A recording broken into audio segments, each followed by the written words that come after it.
در ناحیه واسه با مقصد دستگیری یتیمان کل تحت عنوان پیشوای ملل غمخوار یتیمان همایش فرهنگی دایر گردید.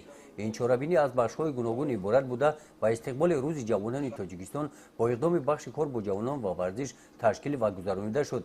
در قسمت رسمی چاره‌بینی قید کرده شد که حکومت مملکت نسبت کودکان یتیم و بی‌سروبال مانده توجه خاص ظاهر نموده در این سمت همه تدبیرهای سریع‌وقتی را عملی کرده ایستاده است.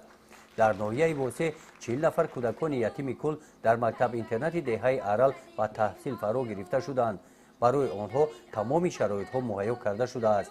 гарчанде ки ятими кул бошам худро танҳо ҳис намекунам барои он ки сарвари давлат эмомалӣ раҳмон маро пуштибонӣ мекунад ва ман дар оянда хушбахттарин ҷавони ҷумҳурии тоҷикистон мешавам барое ки чунин сарваре дорем ки дар сари давлат моро ӯ нигоҳубин мекунад. Шароитон созай ҳама тараф шароитон созай боз ба заме ки дарсам баъд дарсҳои иловагӣ дарсҳое ки бо завқ меравад он дарсҳоам бош ҳастанд бо дар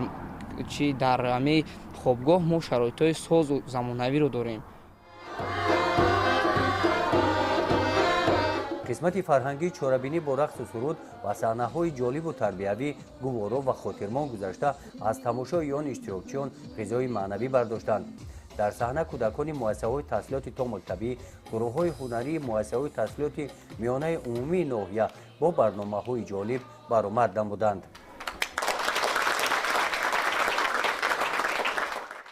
در این روز برای اشتراکچیان چاره‌بینی ضیافت نصف روزی داده شده از نام بخش کار با جوانان و ورزش به آنها تحفه‌های خاطروی تقدیم کرده شد.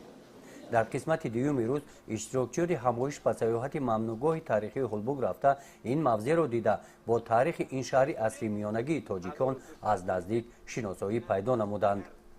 گزارش خواجه نظریف خدای نظر ظهورов از ناحیه واسه برای برنامه اطلاعاتی نوید.